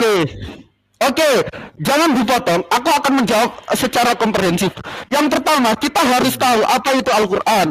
Al-Quran itu sebuah kitab suci yang di dalamnya mengandung sejarah, mengandung tentang nubuatan, mengandung tentang sains dan tentang komitmen dan lain sebagainya. Tetapi perlu dicatat, Al-Quran bukan kitab sejarah atau kitab geografi atau kitab seperti pengenalan seseorang, Musa begini, bla bla bla dan lain sebagainya. Bukan, Al-Quran tetapi menghimpun yang baik-baik, lalu menceritakan yang jelek-jelek sebagai pelajaran bagi orang yang akan menerima Al-Quran. Wa ma arsalnaka illa rahmatan lil alamin. Nah, apakah Al-Quran menceritakan bahwa di Torah ada kitab Torah Pentateuch, ada Torah Seba Albe, ada Torah Sebikaf? Buat apa Al-Quran menceritakan itu? Nah, kalau Rudi bertanya, ya saya akan menjawab berdasarkan fakta yang telah saya pelajari, bahwa Torah itu dibagi menjadi 2. Yang pertama Torah Sebikaf yang disebut 5 kitab Musa atau kitab Pentateuch, dan kitab Seba Albe. Jelaskan yang tidak ada dalam Al-Quran. Al-Quran tidak mengenal yang kau sebutkan itu. Jangan kau jelaskan yang tidak ada di Al-Quran. Kau bilang Al-Quran mengenal Taurat, titik, itu saja. Jangan kau bilang Taurat ada 2, ada 3. Nggak ada itu dikenal Al-Quran. Kau sama dengan melebihi Tuhanmu. Tuhanmu saja tidak mengerti yang kau sebutkan itu. Apa bukti Tuhanmu mengerti yang kau sebutkan itu? Coba jelaskan sama saya. Ini nggak relevan. Yang pertama, Tuhan itu maha tahu. Allah jelas. Kalau memang maha tahu, coba buktikan bahwa Tuhan yang kau sembah mengerti semua yang kau sebutkan itu. Di mana terdapat itu? Misal Quran, let me finish. Misal Al-Quran, sebuah kitab suci yang menceritakan peristiwa dari Adam secara komprehensif sampai Nabi Muhammad. Lalu nubuatan kedepannya, Al-Quran besarnya segini, bro, jutaan kilo. Tapi Al-Quran cuma 30 juz. Let me finish. Bible segini. Kau mengarang-arang cerita, kau bilang segini, nggak ada. Bible aja. Dengerin, bro, nggak dengar. Ya, kau dengerin. mengarang segini, nggak ada. Gini kita Goldian, kalau berdiskusi itu kan aku tanya, kalau kau jelaskan Taurat, jelaskanlah Taurat yang diturunkan Allah SWT. Jangan kau jelaskan Taurat yang tidak bisa kau buktikan keberadaannya di dalam Al-Quran. Sampai hadis, ada 2. Kau bilang tadi kan ada 2 Taurat. Ada ini. Ya, Rudi nggak tahu. Rudi nggak tahu. Karena itu bahasan akademis. Nggak tahu. Allah SWT berfirman tentang itu. Torah Seba Albe. Apa itu Torah Seba Albe kalau tahu? Sebentar, lihat. Tunjukkan ayatnya di Al-Quran. Coba tunjukkan ayat di Al-Quran. Saya ingin lihat bahwa Allah SWT tahu seperti yang kau bilang mengenai dua kitab Taurat itu. Iya, Ya, Rudi. Bentar, jangan dipotong. Bisa nggak motong? Bisa kan? Ya. Saya tidak akan motong kalau kamu lurus. Kayak saya tadi lurus. Yang pertama, biarkan pendeta Abednego menjelaskan bagaimana Al-Quran. Ya, jika Rudi meminta bahwa Al-Quran itu harus gini, bla bla bla dan lain sebagainya, apa kapasitas Rudi? Yang pertama, Al-Quran itu sebuah kitab suci yang menceritakan peristiwa terdahulu yang akan kita ambil hikmahnya bagi kehidupan kita. Lalu peristiwa yang akan datang, sebuah nubuatan, sebuah profesi, lalu tentang komitmen, perintah-perintah dan larangan. Al-Quran, jikalau Al-Quran itu mencatat peristiwa Adam alaihissalam sampai Nabi Muhammad sallallahu alaihi wasallam sampai manusia akhir zaman, maka Al-Quran akan segini besarnya, jutaan kilometer. Dan tidak mungkin Al-Quran cuma 30 juz, 1/4 perjanjian baru isinya. Dan kami rasa, Al-Quran gitu. Terus apa faedahnya menjelaskan Al-Quran menjelaskan Torah ada kitab Pentateuch Seba Albe apa? Kita nggak mendapat hikmah. Itu sesuatu yang di luar daripada Al-Quran yang kita pelajari sebagai bentuk pembelajaran akademis. Dan ternyata ketika saya menjelaskan Torah Seba Albe, Rudi nggak tahu. Pertanyaan saya nggak kau jawab. Kenapa Allah SWT tidak mampu menjaga Taurat, Zabur, dan Injil? Oke. Itu aja pertanyaan. Jawab aja singkat. Oke, Yeremia 8 ayat 8 juga mengatakan bahwa kegemaran orang Bani Israel itu juga merubah kitabnya sendiri. Lalu kenapa Allah tidak menjaga? Kenapa lari ke Yeremia? Ya. Kenapa lari ke Yeremia? Allah SWT tidak kenal Yeremia. Makanya kalau kau lurus aku tidak potong. Kalau kau lurus aku tidak akan potong. Tolong jelaskan mengapa Allah SWT tidak mampu menjaga Taurat, Injil, dan Zabur. Tolong atur etika diskusi. Ketika tadi saya bertanya kepada Bro Rudi, saya mengasih kesempatan yang sangat luas Bro Rudi menjawab. Saya itu membiarkan Bro Rudi menjawab semua saya, walaupun jawaban Bro Rudi tidak relevan. Oke. Saya relevan semua. Kau yang lari-lari. Jangan batasin jawaban saya. Saya bertanya tentang Al-Quran, jawab dari Al-Quran. Titik. Oke. Ali Imran, surat Ali Imran, ya ayat awal mengatakan nazalna alaikal kitab bil haqqi musaddiqal lima baina yadayhi wa anzalat Taurat wal Injil. Bahwa Injil dan Taurat itu telah turun. Nah, sertihan kitab Torah, sertihan Injil itu dihimpun di dalam Al-Quran. Nah, buat apa sekarang? Pertanyaannya, loh, faedahnya apa? Terus urgensinya apa? Al-Quran menjelaskan Torah Sebiktah, Torah Seba'al-Bah, Halakah, Talmud, Misnah, Midras, dan lain sebagainya. Buat apa itu? Itu merupakan pembelajaran orang Yahudi sendiri. Kami cukup menerima serpihan-serpihan kisah-kisah Nabi Allah terdahulu. Misal Musa mengajarkan kepada Bani Israel tentang Tauhid. Ismuna al-Israel Allah ilahuna Allahul Wahid. Ulangan 6 ayat 4. Ternyata di Al-Quran juga ada. Toha 14 innani anallahu la ilaha illa ana fa'budni wa aqimus salata li dzikri. Terus di surat Maryam, Isa juga mengatakan fa'budni rabbi wa rabbukum engkau harus menyembah Tuhanku dan Allahku dan Allahmu. Yohanes 20 ayat 17 juga mengatakan demikian. Serpihan yang ada di dalam kitab Torah kalau kamu mengambil dari Bible, dimasukkan di dalam Al-Quran. Tidak pernah mengambil dari Al-Quran, Goldian. Kalau itu nggak paham Al-Quran. Siapa bilang nggak paham? Saya memang nggak paham. Karena kau bicara tentang Bible, aku jawab dari Bible. Sekarang aku menanya tentang Al-Quran. Jangan kau seolah-olah mau mengatakan bahwa ayat yang di Al-Quran itu diambil dari Bible. Nggak baik. Bukan jelaskan di Al-Quran. Saya ulangan ini sama dengan ini.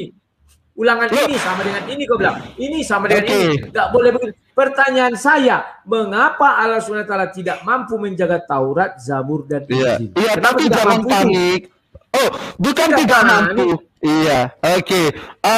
Rada pucat soalnya muka Rudi minum air putih yang banyak ya. Lampu, pucat ini ini kan lampu dari sini. Iya. Oh iya, oke. Oke, ya. Oke, karena apa? Karena ada the last and the final messenger yaitu Al-Quran, the last testament or final testament yaitu Al-Quran. Ya karena Al-Quran datang karena membenarkan kitab-kitab sebelumnya yang telah diselewengkan. Allah berfirman, barang siapa mengatakan lalu membuat ayat lalu bilang ini dari Allah, Bismillah, ini dari Allah. Ya, karena ada Al-Quran sebagai penutup kitab yang dimana Al-Quran menjadi hikmah bagi seluruh manusia, yaitu alasan Allah tidak menjaganya sebagai pelajaran umat terdahulu agar umat zaman Rasulullah dan setelahnya tidak melakukan hal yang demikian. Dan jawabannya itu adalah simple. Allah mengatakan nahnu nazzalna dzikra wa inna lahu lahafidun. Ya. Oke, ada lagi? Ya, oke. Yang saya tanya belum juga kamu jawab. Mengapa Allah tidak mampu menjaga? Sudah saya jawab. Bahkan pertanyaan Bro Rudi tadi belum sama sekali Bro jawab. Kalau aku bantah malah gampang bantah semua. Kenapa Pak? Tidak kau bantah tadi kan kau punya waktu membantah dan kau punya waktu bertanya kepadaku. Sekarang ya, aku tanya mengapa Allah SWT tidak mampu menjaga Taurat, Injil, dan Zabur? Masa kalah sama Yahudi? Itu pertanyaannya salah. Kalah sama Nasrani? Pertanyaannya salah. Pertanyaan lo yang salah. Ya. Kenapa karena salah? Lo ya jelas salah. Jadi yang benarnya gimana? Yang benarnya gimana? Coba. Yang benar, kenapa Al-Quran sebagai final testament itu dijaga? Ini aku jelasin sebentar. Oke, aku jelasin ya. Ya, karena Al-Quran itu sebagai kitab suci terakhir yang diturunkan kepada Allah, kepada sang hataman nabiyina yang umi, hikum takim bekulu Muhammadin, yaitu Nabi Muhammad Shallallahu Alaihi Wasallam. Ya, karena Al-Quran diturunkan dan dijaga oleh Allah. Lalu Allah menceritakan bahwa kebiasaan orang terdahulu itu merubah kitabnya, lalu mengatakan Bismillah. Inilah dari Allah. Sebagai apa? Sebagai bentuk pelajaran umat akhir zaman. Wal takum minkum ummati, umat pertengahan, kuntum khaira ummah, umat terbaik itu sebagai pelajaran jawabannya. Simple. Nah, ada lagi? Sekarang kamu jelaskan tadi membenarkan. Masa yang benar nggak bisa dijaga? Yang kedua, sudah aku jelasin. Ada lagi ya, nggak termutus soalnya pertanyaan tadi. Lanjut. Yang kedua, kitab Zabur itu tidak pernah dicela oleh Allah SWT. Tapi Allah SWT satu ayat pun isi Zabur nggak tahu. Apa buktinya kitab suci? Kata, tunjukkanlah. Apa isinya Zabur itu yang ada di dalam Al-Quran? Sebutkan ayat berapa? Oke. Kalau benar Al-Quran itu dari seperti kita tema diskusi kita, maka Allah SWT harus mengerti lebih dari kau.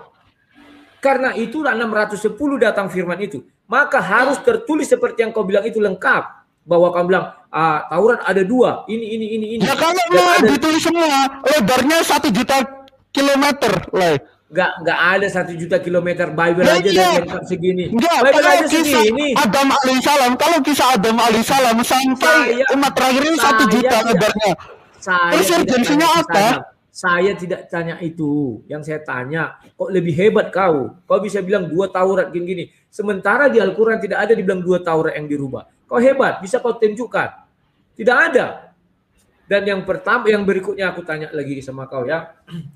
Karena kita harus menguji kebenaran firman Tuhan itu. Dalam sejarah dunia, ya kan? Iya, sejarah apa? Ya sejarah dunia inilah, ya. Bahwa ini apa lagi yang muncul-muncul nih? Coba hilangkan dulu tuh. Nah, kita sudah mengetahui mana yang benar. Apakah Nabi Isa disalib atau tidak disalib? Oke. Menurut sejarah dunia dulu, silakan. Oke ya, ini sangat kesukaan saya. Kita main data ya. Ya di dalam Al-Quran jelas dikatakan wa qulihim inna qatalna masiha Isa bin Maryam Rasulullah wa ma qataluhu wa ma salabuhu walakin subyalahum. Wa Nabi Isa ini tidak pernah mati di palang salib. Menurut sejarawan, oke, kita share. Bahkan Bible sendiri aslinya tidak mengatakan Isa disalib di dalam Bible ya. Saya akan buka data para sejarawan. Ya. Di dalam bukunya Barbara Piering yang berjudul Jesus the Man, ini seorang sejarawan Jesus dan naskah Laut Mati. Bisa lihat kan, aku besarin. Ya, Jesus the Man. Pada halaman 152 kalau saya tidak salah. Oh, bukan 152 ya.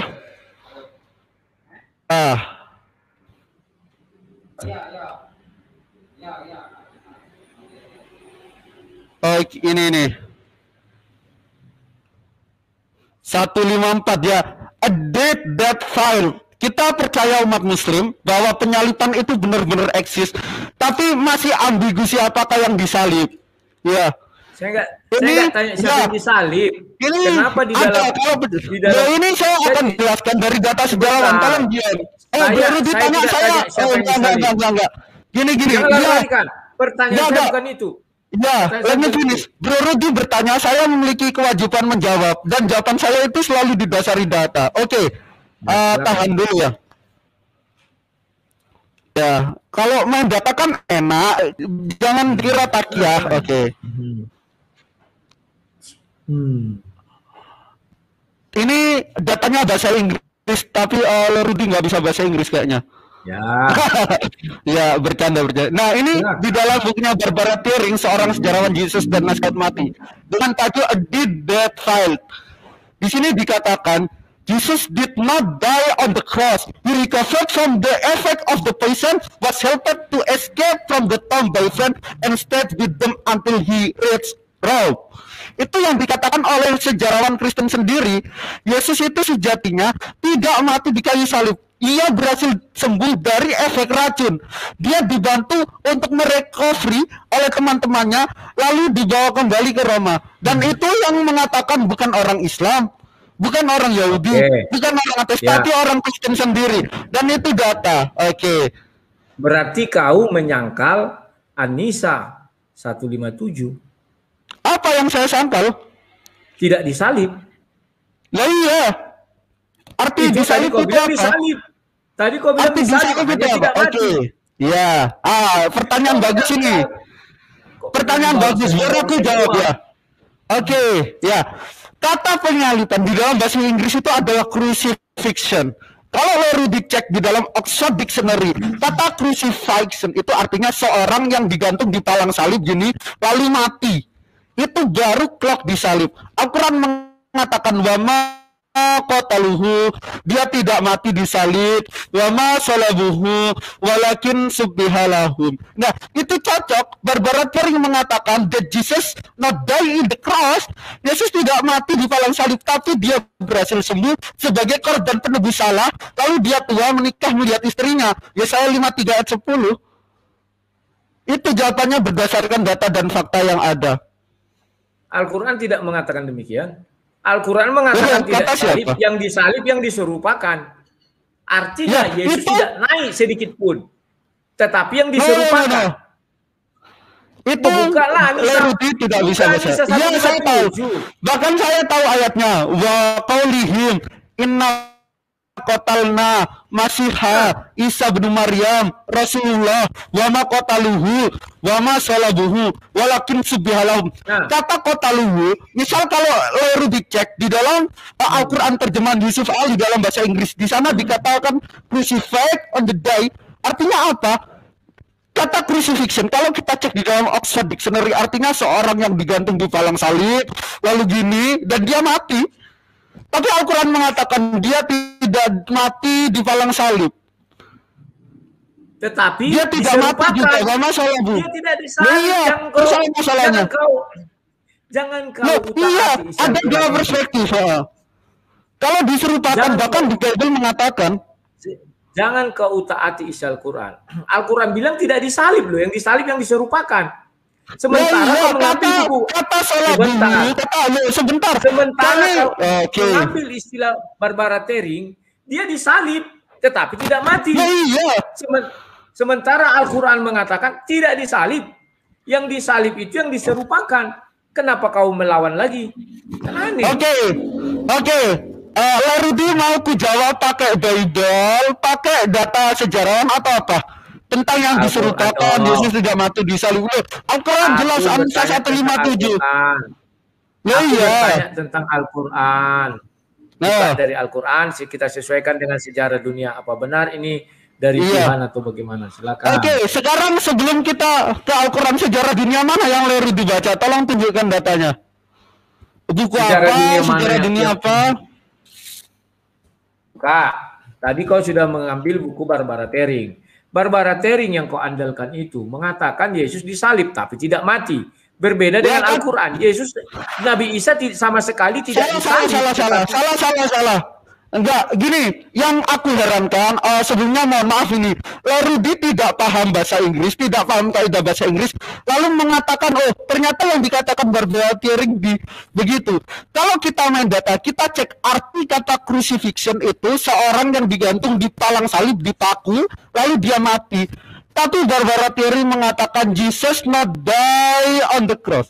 Itu yang dikatakan sama dengan kata sholabuhu. Kalau kita cek di dalam Quran terjemahannya Yusuf Ali bahasa Inggris itu Barbara Tering mengatakan enggak Yesus disalib. Loh, disalib itu dulu apa bahasa Inggrisnya? Kita harus tahu. Saya enggak tanya itu. Yang saya tanya Barbara Tering mengatakan enggak Yesus disalib. Loh, Barbara Tering artinya tidak pernah dia naik, tetapi orang lain yang dinaikkan. Barbara Tering dengan bukti penelitian dia menghabiskan waktu selama 30 tahun. Dia menghabiskan waktu selama 30 tahun untuk meneliti sejarah Yesus mengatakan Jesus not die on the cross. Itu adalah fakta ilmiah yang disampaikan oleh Barbara Tering. Disalib Loh, nggak tahu. Kata disalib crucifixion. Oke. Share screen silakan dulu berlari dibaca aja. Ya, itu udah aku share screen. Oke. Ini Barbara Tearing atau Al-Quran harus share screen? Al-Quran dong, Al-Quran. Makanya saya tidak suka kalau bicara Al-Quran, kau ambil pernyataan orang lain. Pernyataan dari Al-Quran saja lah kau ambil. Ini debat akademis, juga karena brother. Betul. Tetapi kalau kau ambil dari orang lain, sekarang kau kelabakan kan? Sesungguhnya kami telah membunuh Isa Al-Masih, putra Maryam, Rasul Allah. Padahal mereka tidak membunuhnya dan tidak pula menyalibnya. Ingat ya, tidak menyalib. Artinya Nabi Isa itu tidak sekalipun ditangkap. Karena untuk disalib kan harus ditangkap dulu. Tetapi yang mereka bunuh adalah orang yang diserupakan dengan Isa. Ngerti kau? Artinya bahwa Nabi Isa itu tidak pernah ditangkap untuk disalib. Tetapi orang yang diserupakan itu ditangkap lebih dahulu. Kalau kau baca itu, tapi penyalipan di situ dikatakan nggak? Di situ dikatakan nggak di Al-Quran bahwa orang yang diserupakan itu yang disalib? Ya, aku nggak tahu kau yang menjelaskan. Baca aja. Di situ tidak mengatakan bahwa yang dibunuh yang dibunuh itu adalah tim subhalahum yang diserupakan. Nah, tetapi kalau kita lihat diksinya kata salabu itu dalam bahasa Inggris ada crucifixion. Arti daripada itu kalau kita cek di dalam Oxford Dictionary, seorang yang digantung di palang salib dan dia mati. Data tadi menunjukkan di dalam bukunya Barbara Tearing, Jesus the Man, pada halaman 154, Jesus not die on the cross. Dan itu menjadi perbedaan. Lalu di dalam kitab Sebentar, Barbara Tearing mengatakan tidak Yesus disalib. Dia kan mengatakan Yesus tidak mati disalib. Mana Barbara Tearing mengatakan Yesus mati disalib? Kata crucifixion. Bro, aku bilang Barbara Tearing mengatakan. Barbara Tearing dikatakan sini. Aku udah baca semua ini. Iya, di mana dikatakan di sini? Silakan cari frase crucifixion. Halo, sebentar dulu. Kan aku sudah bilang Barbara Tearing mengatakan Yesus tidak mati disalib. Sudah dengar baik-baik, jangan kau balik-balik. Sudah. Tetapi apakah Barbara Tearing mengatakan bahwa Yesus tidak disalib? Saya tidak bilang matinya, disalib aja dulu. Ada nggak peristiwa penyaliban itu? Ya nanti saya kasih. Nanti saya kirim ke live. Sekarang sebentar. Ada nggak peristiwa penyaliban itu? Itu aja lah dulu. Loh, kalau peristiwa penyaliban kami percaya ada. Ya sudah, tetapi Al-Quran bilang tidak ada peristiwa penyaliban untuk Nabi Isa, enggak ada. Al-Quran menjelaskan bahwa peristiwa penyaliban itu ada, tetapi Nabi Isa tidak pernah died on the cross, tidak pernah mati di dalam salib. Belajar lagi, oke. Tetapi yang mereka, ini buka ya. Sesungguhnya kami telah membunuh Isa, kata orang-orang itu kan, Isa putra Maryam Rasulullah. Padahal mereka tidak membunuhnya dan tidak pula menyalibnya. Kan tidak menyalibnya. Yaitu diksi yang digunakan salah buhu. Kita tidak terpaku dari sebuah terjemahan. Loh, artinya di situ tidak ada peristiwa penyaliban Isa. Orang yang diserupakan. Ya, yang penting ada penyaliban gitu aja, beres. Nah, sudah. Kembali ke topik. Kalau kamu bilang ada peristiwa penyaliban, artinya Bible itu yang dari Tuhan, ada peristiwa penyaliban. Al-Quran juga mengatakan ada peristiwa penyaliban, wa maqataluhu wa masalah bunuh. Mereka tidak menyalibnya. Anisa 157, Anisa 156 sampai 158. Bro, mengerti nggak kau artinya mereka tidak menyalib? Ngerti, tapi ada peristiwa penyaliban. Dan kalau bro cek di dalam let me finish. Dan kalau bro cek di dalam Sanhedrin 47a ayat 20 bahwa Isa atau Yesus itu dirajam, dilempari batu, killing by stone, dirajam. Dan karena itu Al-Quran, maka orang Yahudi itu ragu-ragu. Bahkan Pontius Pilatus pun juga ragu-ragu. Apa benar sih Isa ini mati? Silakan cek di dalam Bible. Tetapi yang perlu bro ketahui, peristiwa penyaliban itu eksis baik di dalam Biblos, baik di dalam Al-Quran maupun catatan sejarawan. Karena Al-Quran mengatakan bahwa qataluhu wa masalabu. Ada pertanyaan lagi? Pertanyaan yang sesuai dengan tema kita hari ini. Soalnya kita sudah sejam setengah lebih dan sekarang malam minggu. Ya. Berarti kau sudah mengakui. Mengakui apa? Yang benar itu Injil, yang dia di dalam Bible Enggak. ada peristiwa. Enggak. Ya iya, Al-Quran juga ada peristiwa. Jangan memutar balikan Mana saya. ayatnya? Loh, Anisa 156, Anisa 157 bahwa penyalipan itu benar-benar ada. Wa Jadi Nabi qaulihim Isa disalib. inna qatalna Masiha Isa. Jangan kau sama dia. Jangan sama dia. Enggak, saya enggak pernah bilang Nabi Isa disalib. Karena diksi yang Kau bilang digunakan. disalib. Jawa. Kau bilang ada disalib. Tunggu. Sekarang enggak pernah Tunggu, disalib. ya, jangan panik ya. Minum air putih. Minum air putih yang banyak dulu, jangan panik. Ya, kan enak nih dapat pengajaran dari pendeta Abednego Lerudi ini. Nah, kau yang diksi bingung yang apa pengajaran? Ya, saya nggak pernah bingung kalau lawan para domba. Jujur saya nggak pernah bingung. Kalau kau bingung, kau bilang tidak. Kau bilang Barbara Tering bilang ya ada disalib dan enggak, ini bilang ada disalib tapi tak mati. Sekarang Nabi Isa disalib apa enggak? Kau bilang pertama kau bilang iya disalib, ada peristiwa itu. Tapi buktinya di situ tidak menyalibkan, dibilang oh sorry saya tidak bilang. Di mana? Oke, sekarang saya tanya bahasa Inggrisnya disalib mati apa? Saya tidak menanya bahasa Inggris disalib mati. Ya kan bilang Barbara Tering bilang bisa disalib, bahasa Inggrisnya disalib apa? Ada orang disalib tidak mati. Enggak, bahasa Inggrisnya disalib apa? Itu dulu. Google Translate dulu. Harus mati. Loh, bahasa Inggrisnya disalib apa? Terus kita merujuk ke kamus deh. Hidup atau matinya saya tanya. Enggak. Lawan dialog saya ini tidak mengerti rupanya. Iya, bahasa Inggrisnya disalib apa? Aku enggak tanya itu. Berarti menurut Nabi Isa. Jadi menurutmu Nabi Isa disalib apa enggak? Ya Nabi Isa enggak disalib. Nah, sudah. Berarti katanya sudah. Siapa bilang tadi disalib? Nabi Isa tidak disalib ya, pegang ya.